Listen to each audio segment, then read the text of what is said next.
అందరికీ నమస్కారం. నేను మీ వెంకట్ని. ఈరోజు మే 24, 2025 సమయం 4:30 గంటలు. మేము కురుపురంలో ఉన్నాము.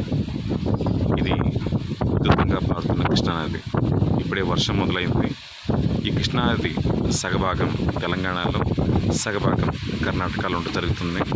ఇటువైపున వల్లభాపురం, అటువైపు మీరు చూస్తుంటే కురుపురం. శ్రీపాద శ్రీ వల్లభుల వారు ఆంధ్రప్రదేశ్లోని పిఠాపురంలో జన్మించి ఇక్కడ 14 సంవత్సరాలు తపోదీక్షలో ఉండి ఈ కృష్ణానదిలో అంతర్ధానం అయ్యారు. స్వామివారు ఎప్పుడు కూడా భక్తుల్ని కాపాడటానికి ఇక్కడ కృష్ణానది పరివాహ ప్రాంతంలోనే అందుబాటులో ఉంటాను భక్తులకి అని చెప్పారు. ఆ విధంగా స్వామివారు భక్తులకి అందుబాటులో ఉంటారు. ఇప్పుడే అతిపెద్ద వర్షం అయితే మొదలైంది.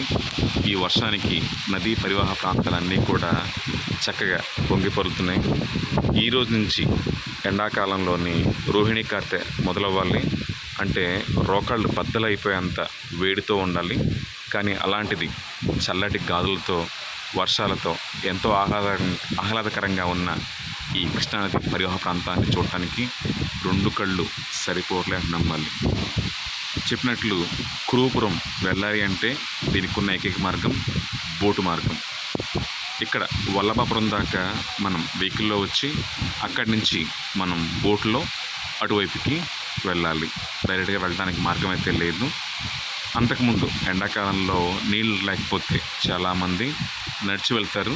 కానీ ఇప్పుడు నీళ్ళు ఉండటంతో సగం దూరం వెళ్ళి బోట్లో మళ్ళీ ఆ సగ దూరానికి వేరే బోట్ ఎక్కాల్సి వస్తుంది. ఎందుకంటే మధ్యలో రాళ్ళు అనేది ఉండటం వల్ల. ఈ కనిపిస్తుంది మీకు కురుపురంలోని స్వామివారి పీఠం, అంటే స్వామివారి తపోదీక్ష చేసిన ప్రదేశం.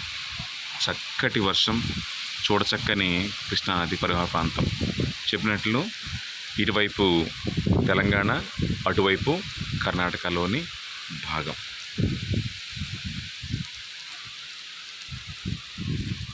ఆంధ్ర కర్ణాటక బోర్డర్లని కలుపుతూ ఉన్న కృష్ణానది.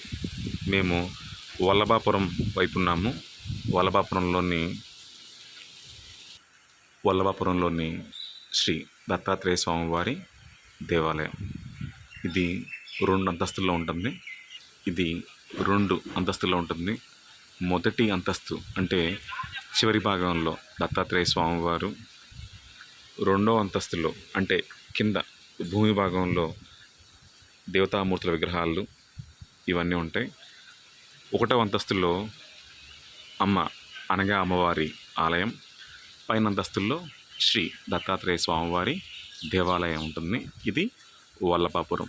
ఈ వల్లభాపురాన్ని దాటుకుని కృష్ణానది దాటిన తర్వాత కురుపురం వస్తుంది. ఈ దేవాలయంలోనే శ్రీ వల్లభుల వారు దర్బార్ నిర్వహించి రోజు కూడా ఇక్కడి నుంచే భక్తుల్ని అనుగ్రహించేవారు. కురుపురంలో మాత్రం స్వామివారు రోజు కూడా ధ్యానం చేసిన తపోభూమి ఉంది.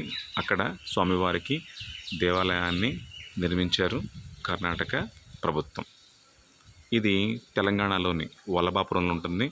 అంటే ఆ ప్రాంతానికి ఈ ప్రాంతానికి మధ్యలో కృష్ణానది మాత్రమే అటువైపు వెళ్ళటానికి బోటు మార్గం ద్వారా మాత్రమే మనం కురుపురాన్ని చేరుకుంటాం. ఇటువైపు ఉన్నది వల్లభాపురంలోని పార్కింగ్ ప్రదేశం. అటువైపు కృష్ణానదిని దాటుకుని అవతల వైపున ఉన్నది కురుపురం. వాతావరణం చల్లబడింది.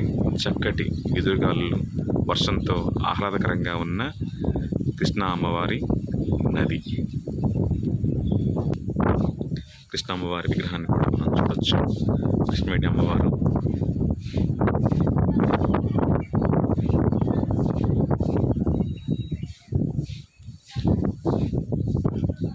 తప్పకుండా దర్శించవలసిన దేవాలయాల్లో కురుపురం ఉంటుంది.